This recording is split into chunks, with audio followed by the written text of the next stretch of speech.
5 seconds and then we can Okay. start. And so you've done a lot of these live streams then, and it's always YouTube is like your preferred. Yeah, for now.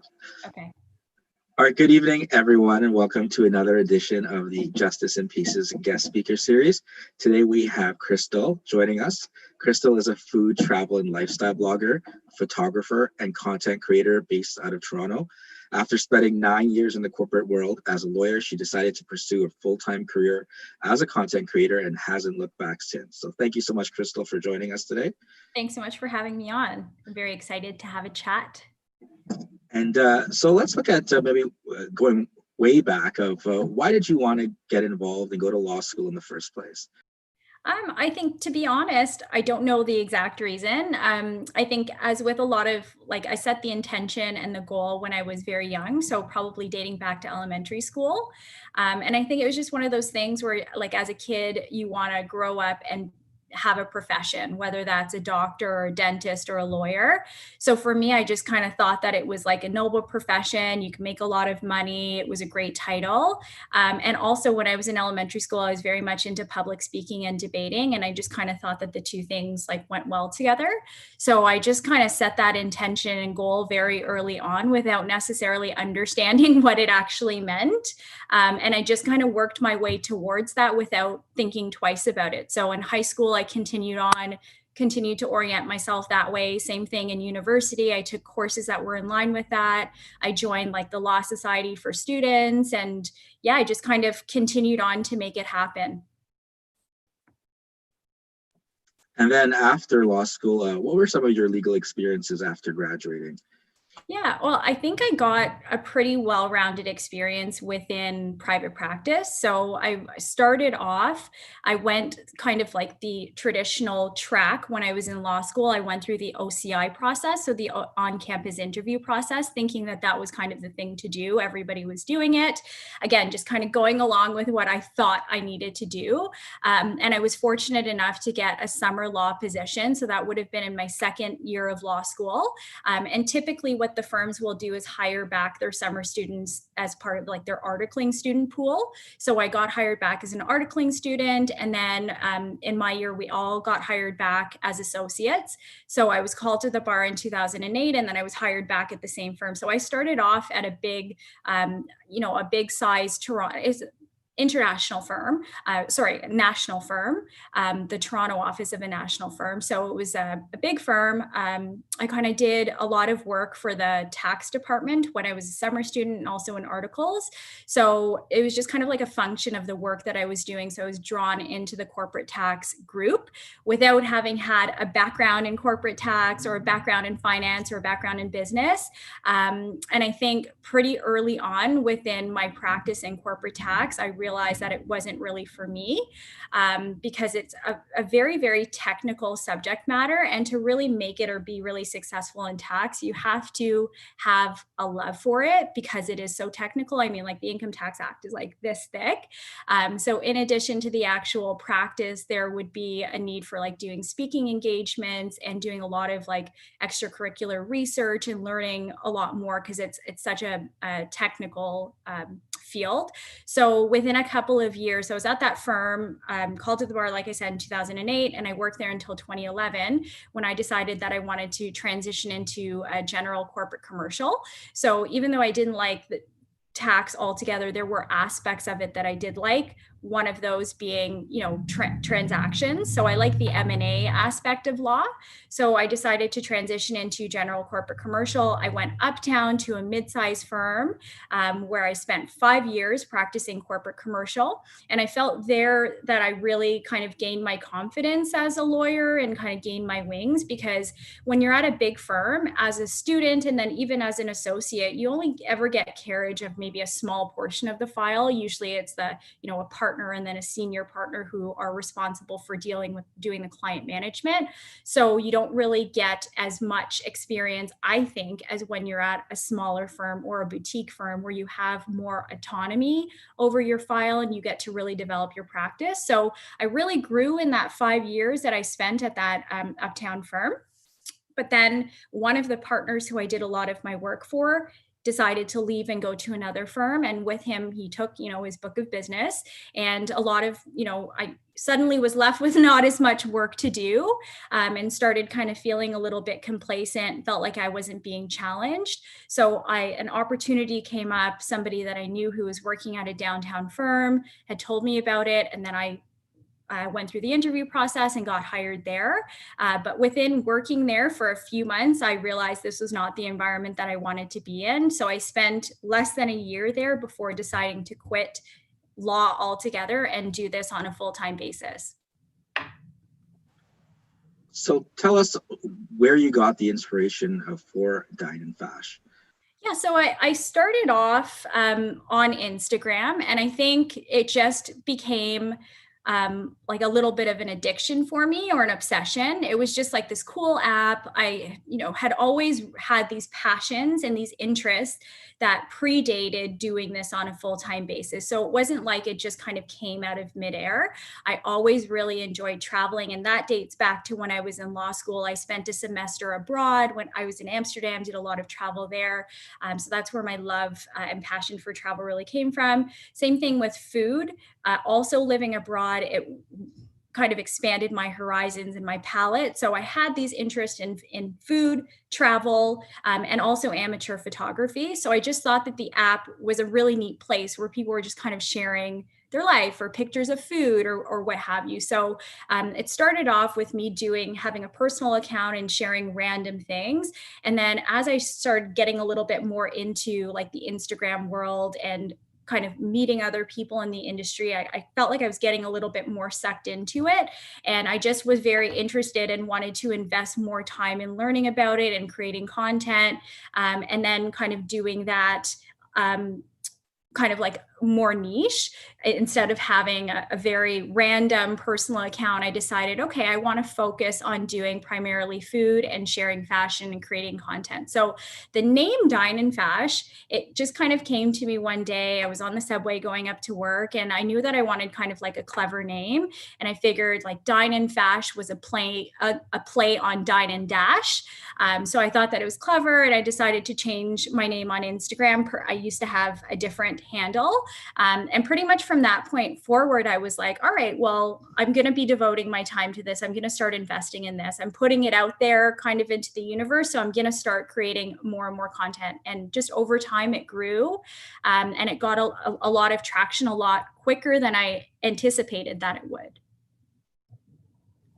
So when did you make that decision, like this passion I have, this side hustle, I want to make this my full-time career, I'm leaving the legal profession behind? What sort of sparked that switch? Yeah, so getting into this, I never really thought that it was something that I could do on a full-time basis. So I definitely did not start blogging or start on Instagram ever thinking that I would do this as a full-time career. But it did get to that point over a number of years. So I think it was just kind of a combination of being in the right place at the right time, because years and years ago, there wasn't this thing called influencer marketing. And that's pretty much how I earn my income now, is by like working with brands and creating sponsored content. But that didn't exist like 6 years ago. That didn't exist when Instagram first started. So once I started getting into Instagram and within the industry, like eventually over time, as my account grew, I started getting noticed. So I started getting on PR agency lists, and I started getting invited to events. And then eventually opportunities started finding their way to me. Of course, you put yourself out there as well. You create a media kit, you pitch yourself, you send email introductions so that you can get your name out there. But as my account grew, opportunities started coming to me. And then I realized, oh, wow, like I can actually make money doing this. So it wasn't, but even then at that time, I never thought that I would do it full time. So eventually, fast forward to, the end of 2016, 2017, where it just got to be too much. So I had way too many things going on. So this world kind of developed very quickly. The whole world of influencer marketing has really grown like exponentially within even just the last 3 years. So like I said, opportunities started coming. I felt like I was juggling having a full-time career in law, and then more and more opportunities kind of coming my way and having to spend a lot of my time. It literally was like, after work, I would go home and work on my blog or create content. On my weekends, I was creating content. It just became way too much. And also that year, I was getting married. So between all of those things and trying to juggle everything, I just knew that something had to give. So at the time that I decided to make the leap, it had developed up into a point where I felt confident enough to be able to take that leap. So it wasn't really, honestly, anything that I had planned. I didn't have a plan. I didn't save money. I just kind of looked at my situation and said, it's like the decision basically made itself for me. I knew that I couldn't give myself entirely to law, or I couldn't give myself, entirely like to blogging as much as I wanted to, or I would always wonder what if. So I just kind of decided to do it and make the leap. And yeah, I haven't looked back since. So you mentioned sort of this organic growth. Is there a moment or maybe a period of time where you can pinpoint to say, I'm becoming really successful at doing this, and really gave you the motivation to keep continuing and making that transition? To be honest, I don't think that there was one singular moment. So it wasn't like I ever created like this one viral piece of content that just blew up over the internet, making me a sensation. You do see that happening nowadays with TikTok, and you see some of that on YouTube and stuff, but that's not really, in my opinion, like the end game. And that's not really like a great strategy. I think the success being in this industry is really the longevity of it. It's in addition to the creative aspect of it, it also is a business at the end of the day. So you have to be able to earn an income from it and sustain yourself financially. So I think for me, like my success was defined as me being able to do something that I love, getting a lot of variety in what I do, getting to travel and get paid to travel, getting to eat at really amazing places, and getting paid to do all of that stuff and working with really cool brands. That to me was kind of like the success, but it wasn't one single moment where I thought, okay, like I've made it.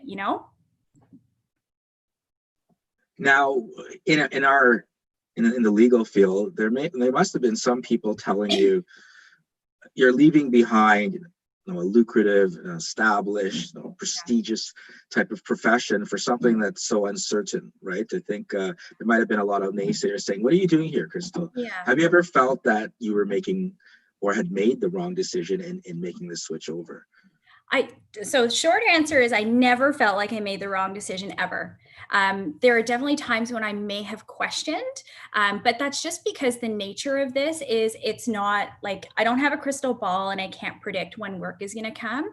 And it's not necessarily like a continuous line where it's always steady. There are some months where it may be a little bit slower and some months where everything's just blowing up. But I can say on the whole, like genuinely, I have never regretted my decision, and I have been genuinely happier doing what I'm doing now. 100% there were naysayers, and I don't want to say they were naysayers or haters, or at least if there were, they weren't necessarily saying it to my face. Like I'm sure people had opinions that they maybe kept to themselves, or maybe like former colleagues in law or people that I went to school with or whatever. But there were people who had concerns, and they were just people who cared about me. So my parents, for example, I think, culturally, and they're an older generation, they don't know, and a lot of people don't know what influencer marketing is all about or what the blogging world is all about, right? So they didn't know how I would be able to make money doing this. They didn't know how I would be able to pay my mortgage. I think as with anyone's parents, they just want their kids to be happy and they want them to be financially secure. So at the time, that wasn't readily apparent to my parents. And I think there might have also been in their minds that perception, what are other people going to think? What are my sisters and brothers going to think, or family members going to think? But over time, they've come to see what I do, and they really believe in me. And now, honestly, they are some of my biggest cheerleaders, which is really, really nice to have. But yeah, I think it's just, I've been doing this now full time for over 3 years. And so people who didn't initially get it have now come to realize what this is all about or what it entails. Now let's look at the content specifically. Where do you get the ideas for your content? Yeah, well, I think inspiration comes from everywhere. And how I've branded myself is a lifestyle blog. And so my brand really is all about me. So what I share is a reflection of what's going on in my life. If I am going on a trip because I'm working with brands or I'm doing like just my own organic travel that I want to share, I'm getting inspiration when I'm traveling. If I'm in the city, I love to share. I have a deep love for our city. So there are a lot of things that I want to share. And I do work with Destination Toronto as well as one of their ambassadors. You know, if there's a really great restaurant that I want to highlight or, you know, it has a great interior that I visited or a new place, those are things that I would share. This year obviously presented a huge shift, I think, for everybody because of the pandemic and us having to go into lockdown. So obviously, I wasn't doing any traveling this year. And as we all kind of were at home, I just started organically. Food was always a big part of what I do, but over time, it's my content has shifted. So sometimes I share a little bit more travel, sometimes I share a little bit more fashion. It just kind of depends on what's going on in my life at the time. So when we all went into lockdown, I started cooking a lot more, you know, because food is comfort and there wasn't really anything else to do. So I was cooking a lot and sharing a lot and just creating a lot more recipes. And I really took that as an opportunity for me to be able to experiment and cook the things that I'd always wanted to try, like, you know, making homemade pasta, for example. And in doing that, I was just sharing a lot more and more food content. And then that then caused more and more food brands. I'd always worked with food brands, but especially so this year. And it just kind of makes sense, right? Because we're all at home and everyone has to eat. So yeah, I say, I guess the short answer to your question is that inspiration comes from everywhere, but usually what I share is a reflection of what's going on in my life at the time. So I noticed the other day, I think even today as well, you were posting about your spouse slacking on making the bed. I know my wife is always on my case, and I think to respond to your question you posed, I think I maybe do a mediocre job on purpose because then she just takes care of it and doesn't bother to ask me. So I think that is a tip that husbands are kind of doing, or even on the washing of the dishes, and then Yeah. they get so frustrated. My wife gets so frustrated, I'll just take care of it there. Yeah. But how does he handle some aspects of your life being out in the public eye? Yeah, I think communication is key. So we're very different people. He's very much an introvert, and I'm outwardly an extrovert, but at the end of the day, I'm an introverted extrovert at heart. But he's a lot more private than I am, and by nature, like my life is pretty much out there for the world to see. That being said, when it comes to me sharing personal stories, so and we'll probably touch on this throughout this discussion as well, but earlier this year, I had an ectopic pregnancy and I shared that story.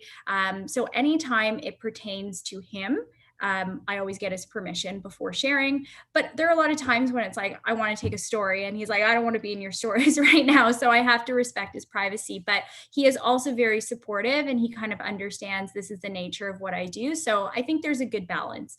And then also, I don't share everything either. So even though it appears that everything is out there or I'm sharing everything, there are a lot of times where I'm doing things privately and just don't feel the need to share or don't want to share. So you mentioned an example of something really personal and sharing those experiences on your platform.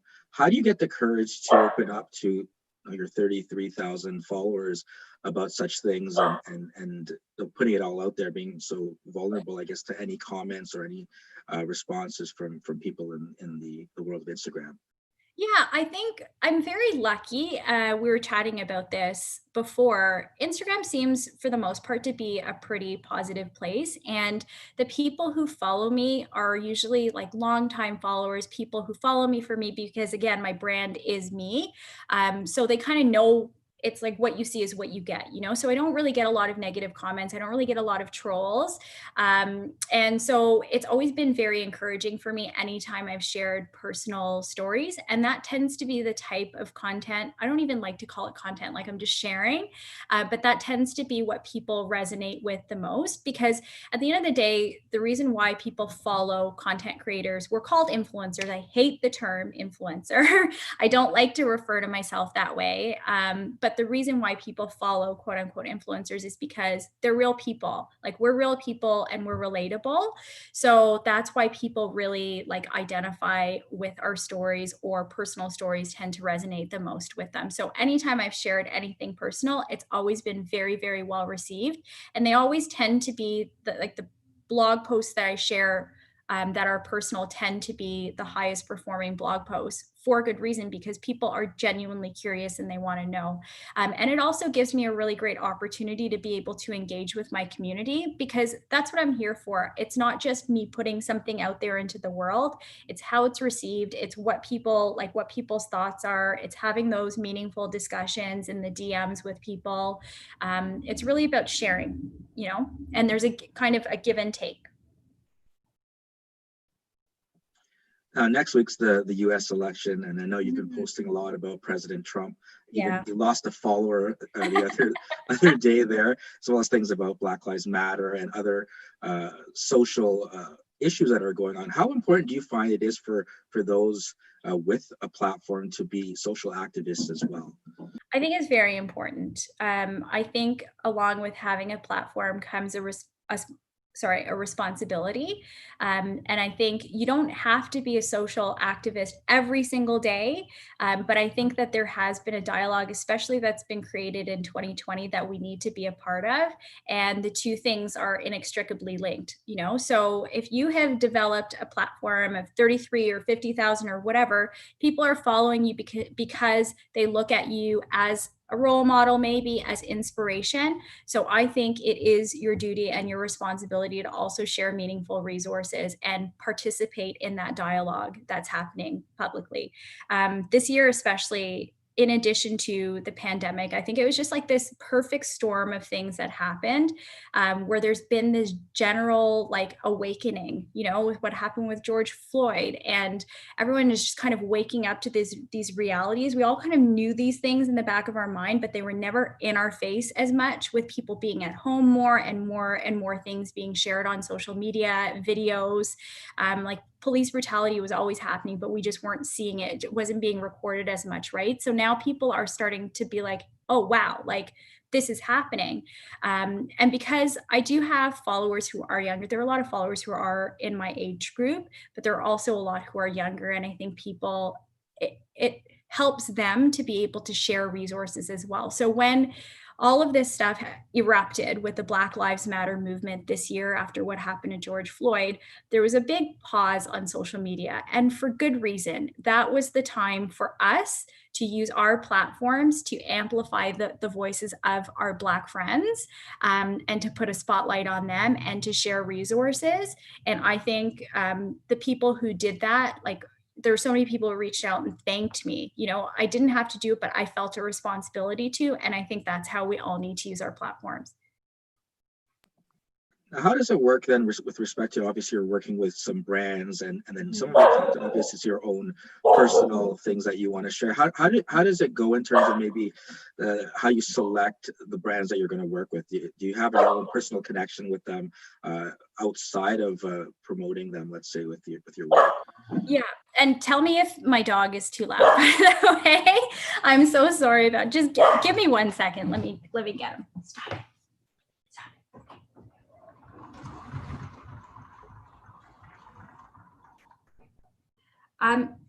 So we all decide whether or not we want to work with a brand. So, and that's part of being an influencer as well. You have a duty to your audience to be authentic, and share authentically. So you should never partner with a brand that doesn't align with your own values.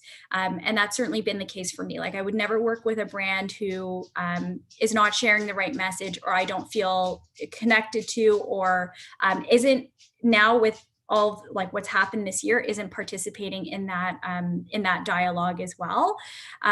So it's funny that you bring this question up, because I know you're going to ask me about my legal background. I do continue to use my legal education and experience on a daily basis, because what some people may not realize is behind all of this content that I'm creating, when I'm working with a brand, there's stuff that happens that leads up to these campaigns. So there's negotiation that happens, there are legal contracts. And so I'm pretty much negotiating and reviewing legal contracts on a daily basis. So with this year and all that's been happening with social activism, it's required us to take a better look at those contracts and what are they saying with regards to that, because some contracts will actually say, and we've seen this happen with public figures, like Jessica Mulrooney, for example, what happened with her and another influencer. I'm not sure if you're familiar with the story, but there was a big fallout, which caused her to lose a lot of her brand partnerships.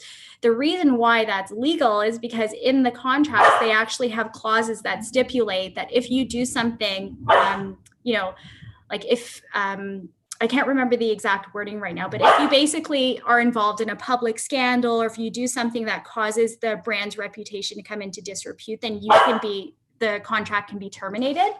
Come here, Douglas. Here. So I basically, anytime I decide to enter into a partnership, we'll always review the terms of the contract very closely. And anytime there's language that touches upon that, I always make sure to mark it up and include language that basically allows me to continue sharing. And, I always give my brand partners a heads up, like, okay, if you follow me and you see in my stories, I do have a voice and I do talk about political matters. As long as I'm not doing anything that's like untoward, I think it's perfectly legitimate for me to be able to share my political views, especially in light of what's been happening this year. Sorry, that's a little bit of a roundabout way to answer your question, but legalities do come into play on that issue. So what other ways are you using your legal background? I mean, I think it's probably an interesting combination. I don't think there's that many people putting so much content out there in maybe specifically to Dine&Fash, for example, with a legal background like yourself. So how else, besides looking at contracts and negotiations, do you find that your legal background allows you or gives you a good grounding with what you're doing? I think the fact that I worked in the corporate world for 9 years gives me a little bit of an advantage over some of my peers, not all of them, because there are a lot of people who kind of do this as a second career and have a similar experience. But there's a huge business aspect to what we do. So it's not just the creative. The creative is the fun stuff when we go out there and we're creating content. But behind all of that, there is discussions via email, there's negotiating, there's campaign management. So we create the content, but then we also have to submit things for approval. There's revisions and, there's a lot of back and forth that happens. So the ability to respond in a very professional manner, respond in a timely manner, to treat every single brand partnership equally and to use your best efforts, I think that goes a long way, and people do definitely recognize that. So consistently, I've always been given feedback that I go above and beyond and that I'm, a pleasure to work with and I'm super professional. And I really think that's because of my legal background and my experience working in a corporate office for 9 years. I understand what it's like to, having been a lawyer, I understand what it's like to have clients. And so now that when I'm working with brands, the PR companies and the brands are kind of like my clients. So I treat those relationships they're very important to me. You have to kind of keep track of brands that I've worked with, and so I'm not working with maybe a competitor and things like that later on. Yeah, definitely. Exclusivity definitely comes into play, and that's all during the contract negotiation stage. So, if alcohol company A reaches out to me and they say, hey, Krystle, we want to work with you. We want you to create X, Y, and Z content, but we also don't want you to work with another vodka brand for 2 months, then there's a price associated with that. So that's all part of the negotiations, and that's all part of the contract as well. How recently there's been movies like The Social Dilemma highlighting the perils of social media. How much does this impact you, given how involved you are on social media? Have you sort of had any pause about the work that you've been doing, or things that you want to keep in terms of privacy and use of social media?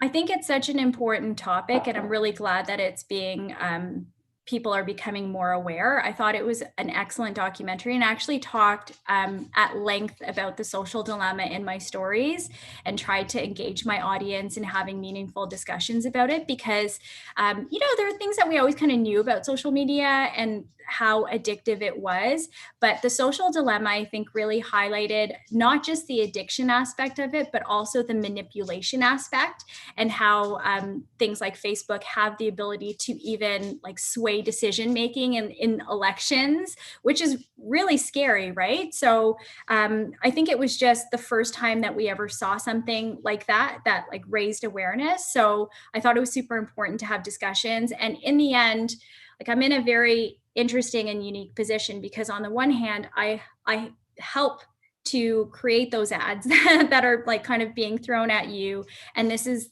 how I make my money. But on the other hand, again, tying back into what we are talking about before about having a platform, I think having a platform, it's also my responsibility to educate people about it, and so that they understand. So a clear message that I've always tried to put out there to my audience has been having healthy limitations with regards to use of social media, and even for myself. So this is something that I learned more than 2 or 3 years ago, because for most people, you kind of wake up in the morning and you start scrolling, right? And now with the pandemic and everyone being at home, the term doom scrolling, like, it's affecting our mental health. Like, people are just kind of spending their time aimlessly scrolling through Instagram or other social media apps, and not and just kind of consuming everything, right? But it's important for us to be able to think critically and have healthy limitations. So even a few years ago, I made a rule for myself that I would not wake up and pick and reach for my phone as the very first thing that I do in the morning. And the impact the positive impact that had was so great, So I think it's important to have discussions like that. One of my students here is asking about, they want to start a blog, Yeah. but how do you start? Any suggestions you can offer here for students interested in starting blogging? Sure. Yeah, I have. I mean, that's probably another hour-long discussion. But I would definitely say if there's something that you're passionate about, do it. So don't ever go into it with the intention of making money from it. That is hopefully a byproduct of it, and that is essentially a bonus. But if you're going into it with that in mind, or with that as your intention, then you're doing it for the wrong reasons. A blog by nature is you sharing a point of view. So you have to have a point of view, whether you love photography, landscape photography, travel photography, food photography, if you like to talk about politics, if you like to talk about legal issues, whatever it is. But you definitely have to have a point of view, because the purpose is to share opinions, to generate discussion, to engage with your community.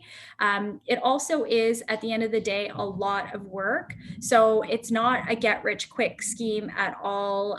We see, I talked about this a little earlier on, like TikTok stars that are coming up, YouTube stars that are going viral and, becoming millionaires.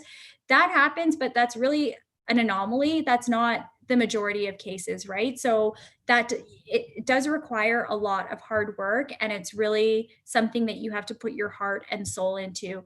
I only have 33,000 followers, which is not, in the grand scheme of things, that's not a huge number. It's enough for me to have an audience that I can meaningfully interact with. I can make a living from doing this, but that took time to build up to.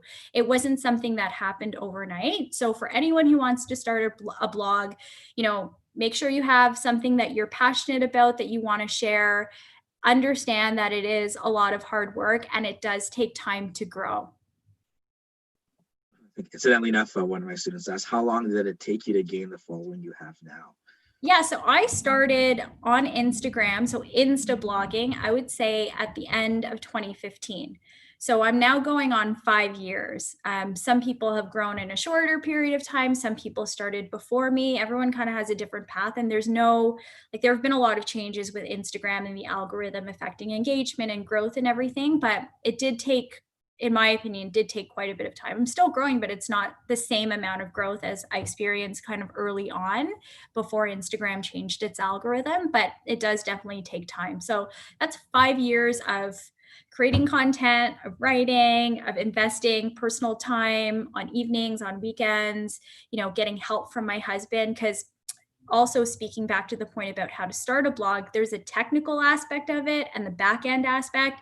And that's stuff that I'm not really good at. So I was really lucky to have my husband, who's very tech savvy, who was able to help me set up the blog and figure out how I wanted to do it. So it's a lot of work. I would definitely say research, speak to other people, other bloggers who are in the niche or in the area that you want to get into. So you have a really good idea of kind of what it takes. And on that, if you have some idea or maybe many ideas around the same time, how do you kind of map out, well, today I want to talk about this, or is it just, or is there sort of a method to the madness, or not? Sometimes there is and sometimes there isn't, to be honest. Like I would love, in an ideal world, I would be super organized. I would have a content calendar for my entire year where I would chart out month by month all the different topics and things that I want to talk about, when blog posts are going live, et cetera, et cetera. It doesn't always work that way. I mean, because for up until it was only recently that I started working with an assistant who has really helped out quite a bit. But prior to then, I was a one-person show, so I was pretty much doing everything. And because I make my income from creating sponsored content, you don't know when opportunities are going to come to you. So oftentimes like that will determine like what the content is going to be. But in an ideal world, everything would be planned. I would batch work everything. I would have set times. I would plan my content for like the entire week, but it doesn't always happen like that, And a lot of things shift around. So a big part of this is also being flexible.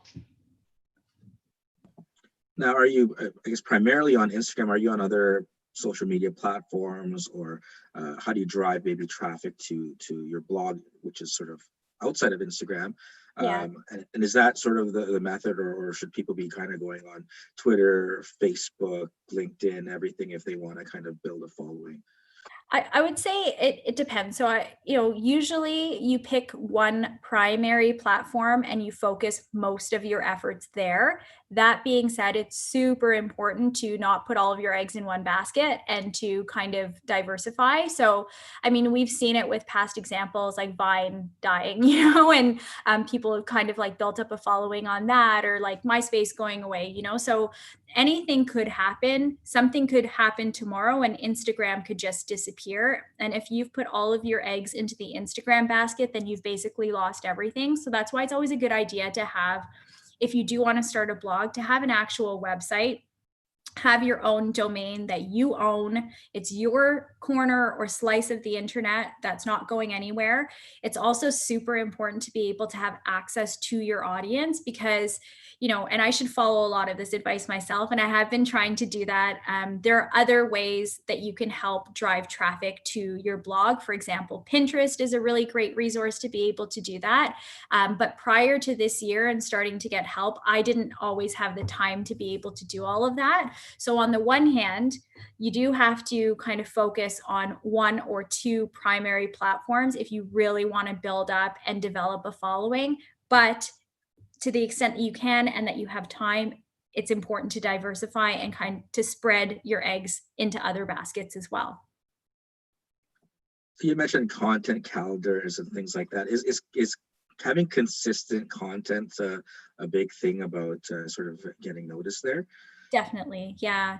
But at the same time, it's not just about quantity, it's about quality. So it's not just sharing any and everything and making sure you have a post every single day, even if you don't really feel like you have anything to talk about. It's about sharing meaningful content. So, I've now been doing this for so many years that I have a lot of things to say, or I have a lot of things to share. I have a lot of ideas. So in addition to the sponsored content, I also have organic content that I create as well. So the content calendar is really just a way to organize like how you want to share. And it also, throughout the year, like we have the holidays, we have Thanksgiving. So you kind of will plan around occasions that happen in the year as well. And certainly you mentioned about genuineness and authenticity, right? That people can see that, well, you're posting for the sake of posting, and Yeah, there's no connection to the source material there too, right? definitely. Do you have any other tips for those listening about using Instagram and blogging that maybe that they can benefit from? Yeah, I mean, I wrote down a bunch of like takeaways that I wanted to share with everybody because it's it's a funny thing. Like when you first approached me to speak to your students, I kind of thought, well, that's interesting because I left law and you teach paralegal. So I don't want this conversation to come across as me encouraging people like quit your day job and like don't worry about working in an office and pursue your dreams and become an entrepreneur. I think at the end of the day, like it's super important to have your education. I wouldn't be where I am today if I didn't have my education as my foundation, as my background. Also, having had my experience as well, I see all the time people kind of wanting their career to be TikTok star or YouTube star. And I don't personally think that that is a good approach. So, first kind of takeaway is education is key. The second takeaway is really just to be well rounded and open because whether it's a career as being a paralegal or being a lawyer, things change and you have to be able to adapt to that. So, anybody's career, no matter what industry, it's not usually linear. So, it's even with law, like if I continued on in law, I'm sure I would have moved around as I did. So, you have to be able to adapt and you have to recognize that your life and your career is going to take different paths, and it's not necessarily like you might be studying one thing today, but that doesn't mean that that's where you're going to be in 10 years from now. So, to the extent that you can have your other interests. So if you have, extracurricular things that you enjoy doing, if you enjoy photography, if you have other hobbies, make sure that you continue to do those things and try to be a well-rounded person because you really don't know where life is going to take you at the end of the day. And I think everybody's career has different paths. Right, and I think that that's important. One of the main reasons that I brought is that a lot of people in the legal field, they kind of get on this path, right? You mentioned OCIs, and Yeah. you go through this whole thing, and then you go from post to post to post to post, and this trajectory, and you may not necessarily like it, right? And I think once you even go to school, you feel that if I don't go on this path, and certainly you mentioned family, thoughts, and maybe friends, Mhm. but maybe what words of advice can you have for students who do have these other things? Even for me, I used to DJ and travel and all that, and how do you sort of look at that you can still do those things, and Mhm. you're not considered if you don't go through this, go through and become a licensed paralegal, and that's the only path. What can you share about those who are thinking, hey, Yeah. maybe I like, maybe it's creating content, maybe it's music, maybe it's photography, maybe Mhm. it's travel. What can you do to kind of keep that interest there, without having to give it up for, let's say, practicing law? I think that's basically what you have to do. You have to continue to devote, like, spend your energy on those other things. It can be really hard when you're a student, when you're in that position to see the bigger picture because you just know your reality at the time. When I was in law school, I was like in a bubble. Even when I was doing my articles, I was in a bubble and I just thought, this is the one path, the one thing that I need to do and everything else will fall into place or it'll figure itself out, right? I couldn't necessarily see the bigger picture. I would have never been able to predict that in 5, 10 years, my life would have taken a complete 180, a drastic change. So that's why I think it's important. People may not be able to see it at the time, but really keep your toes in the water and in those different stay true to those hobbies and those interests and do spend your energy doing other things, right? Recognizing that it's not just going to be this one thing for the rest of your life. And what about maybe sharing some strategies about having that confidence? I mean, even the entrepreneurial spirit, right? Opening your own firm, or jumping and leaping 2 feet in there into the water with whether it's content creation. What kind of, to get over that maybe apprehension people or students might feel? What can you share about that maybe from your own experience? From my own experience, I would just say it's about like knowing yourself, know thyself at the end of the day. Because when I was in law, when I was kind of not really sure what path I wanted to take. I wasn't really liking corporate tax. What did I want to do next? Did I want to do entertainment? Did I want to go into corporate commercial? It had been suggested to me, well, why don't you think about opening up your own firm? That idea never appealed to me ever. And I knew that in my gut, and it continued on that way. But when it came time for me to make the decision to take the leap, and to go into the unknown, really is what it was, because influencer marketing wasn't as developed as it is today. I knew with my entire being it was the right decision to make. And that only came from knowing myself. I had to trust my gut at that time. I had to trust in my abilities, the skill set, what I developed up until that point. And if I made the decision, made the leap, and everything went to shit, pardon my language, in a few months, I trusted my abilities enough to know that I would land on my feet somehow. I would be able to do something else. It wasn't necessarily going back into law, which I hope to never have to do. Just because I know at this point, it's not that it's a bad career at all. It is a great career. It's just not for me. So I think it's knowing yourself. And that comes with time, that comes with experience. So because that comes with time, maturity, and experience, that's why it's important for you to have varied experiences, to do other things, to travel, to go abroad, to spend a semester abroad. I know obviously we can't now in the current circumstances, but that's why I think it's super important to try different things, to meet new people, have different groups of friends, be exposed to different things, because in doing all of that, you learn about yourself. So when it comes time to make decisions or having to invest in yourself, you'll then have confidence because you know yourself. Perfect. Now, how can my students follow you if they want to follow Dine&Fash? Yeah, so you can find me on Instagram. So it's at Dine&Fash, Dine and Fash. And yeah, the dog that you heard was, I saw one of your students already pointed out the handles. So that was Snuggles with Douglas. But yeah, you can find me on Instagram, and then my blog is www.dineandfash.com. I'm on Twitter, very much of a smaller following there, but yeah, you can find me on social media. So thank you so much for taking the time to join us today. Do you have any final words you'd like to share with my students? And certainly appreciate you joining us.